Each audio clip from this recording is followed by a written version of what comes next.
My name is Magda Bartilsson, and I run a program called BARR, Bay Area Ridge Riders. This program has now been in existence for 15 years. We go on over 200 trail rides and endurance training rides a year. My first horse as an adult, I bought him 20 years ago now, and we went out riding in all the wonderful preserves we have in the Bay Area, Skyline Ridge, Russian Ridge, and I thought, this is what I wanted when I was horseless. I want to create a program for people who didn't own horses, basically the kind of business that I wish would have existed when I didn't own a horse. And I had learned all the trails there. I was riding on Bay Area Ridge Trail when I came up with the idea, so I named my business Bay Area Ridge Riders. Because we do ride in nature. Most of the other programs are arena riding, caters to English riders, dressage riders and jumpers, or to Western riders that ride, say, reining or Western pleasure. So to have a program that's directed to trail riders and endurance rider is kind of unusual. I don't know why, because that's the most fun to do, you know. We go on about 10 endurance rides a year. And right now we can take 4 horses on each endurance event, and it's often more than one day. Like here we are in the Laurel Mountain endurance event, doing 50 miles yesterday and 50 miles today. There's actually a group of riders out right now. I think the hardest one I've ever attempted was Tevis last year. And we started and we did not complete. It was a hot day, there was smoke in the air, fires from Nevada. We had to take the horses up to almost 9,000 feet. It was tough. The terrain was amazing, big views, but also really tough with a lot of these gasp-inducing drop-offs that make you think, my horse, you better stay on the trail, you know. So very adventurous. We made 50 miles to last chance. And then one of the horses actually had an electrolyte imbalance and we had to quit. And this is what I love about endurance. We really take care of our horses. If there's a problem, we are not going to push those horses. There are veterinary controls frequently, and to make sure that the horses are not overridden. But that was tough for both the horses and the riders. I hope to finish it one day. I'm going to try again. It's a tough sport to get into because there are very few programs that caters to people starting in endurance. But I say start by looking for endurance clubs and get a mentor, somebody that may have a horse that they need ridden. And if you need to work on your riding skill, get those riding lessons first, because you cannot really go on an endurance event and be a beginner rider. You got to know how to ride first, basically. But there's also ways to find the actual events. Go at the AERC.com, AERC.org, which is kind of the national club for it all, and you can find all the rides, the name of the ride managers, you can contact them, you can go there and volunteer. So go and volunteer at endurance events. They need lots of people who will carry hay, but also to help the vet, to be a scribe and be an in-timer, out-timer. That's how you learn about the event, and you can see that it's not a sport for the faint of heart and decide, is this for me, you know? Yeah, hundreds of volunteers for some of the rides, actually. Wow. So yeah, like Tevis, I think they have 800 volunteers for that event. So, but then there are smaller events. So I would recommend start with some of the smaller events and volunteer there, and then go from there.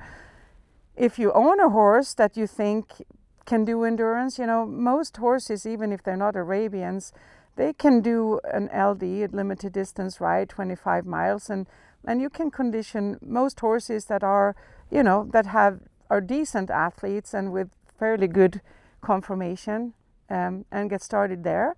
And many of the rides also have intro rides, which is not competition, it's just to familiarize yourself and your horse with the types of events. So there are definitely individual horses of any breed that could be endurance horses. Arabians are bred for it. They have big hearts, big nostrils, and they are desert horses. They can run long distances in the heat. They are genetically adept, basically, to be good endurance horses. But and if you want to win Tevis, let's say, You probably have a better chance with the Arabians, but there are gaited horses, mules, Mustangs, even German warmbloods that have won Tevis before. So yeah, if you have the horse you have, you can do something with that horse. But if your goal is to win Tevis, you may think about it before you buy the horse. Yeah.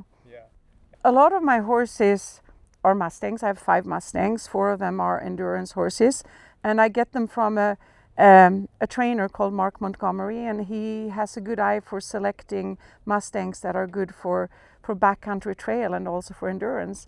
And these horses are not necessarily winner horses.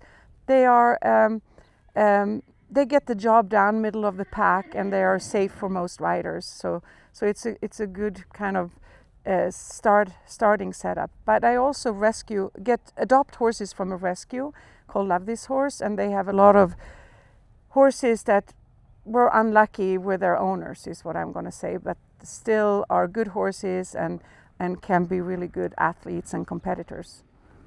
We have one Mustang, George, over there. George the Love Bug. He was actually trained in a prison, and the inmate named him George the Love Bug. Don't you love that?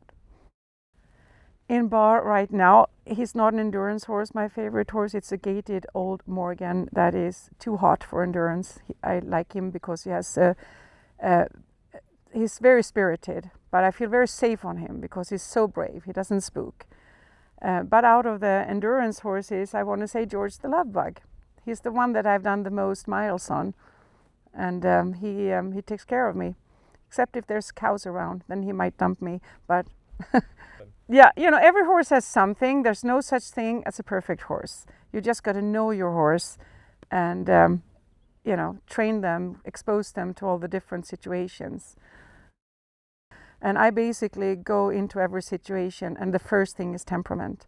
You want to buy a horse of a good disposition that likes interacting with humans. And then I like to look at the conformation, that they have a good bone structure, which if you select a horse with a good bone structure, you're going to have less risks of problems down the road. And then third, a horse that moves well, that will have a fluid trot, a nice 4-beat walk, and a nice 3-beat canter. If you do those 3 things, for any discipline, that's my criteria for buying a horse. There is something in endurance that's called long and slow, and basically you want to take it easy. You want to condition them nice and slow. You go on longer and longer trail rides, very, very slow. And once you've done really, really long trail rides, then you may take it up a notch and go a little faster at that distance. And you never train increasing distance and increasing speed at the same time. You do that one at a time, And I don't have an arena, so I don't do a lot of dressage type training with my horses. In the arena, we do the dressage type training out on the trail, which is perfect. You want to make sure that you have a horse that's responsive to you, that's not going to go off and do their own thing, basically. So that's important, that you have a well-schooled horse, even if it's a trail horse and an endurance horse. So we do a fair amount of schooling with them too. You got to be fit for your horse, because especially you want to be centered on your horse. Imagine if you even have a little bit lopsidedness, the horse will have to correct for that, and that's going to be hard for the horse. So you have to be a good rider by being a fit rider. And myself, and you can do whatever you think is fun that makes you move, but hiking is good for people. Biking is good, running to have a little bit of cardio, to get strength training is good, lifting weights, yoga, Pilates, because you want to work on your strength and your mobility, balance and symmetry. Just as important to have a fit rider, for sure. And that's what people tell you. Horseback riders are so lazy. It's the horses that are doing all the work.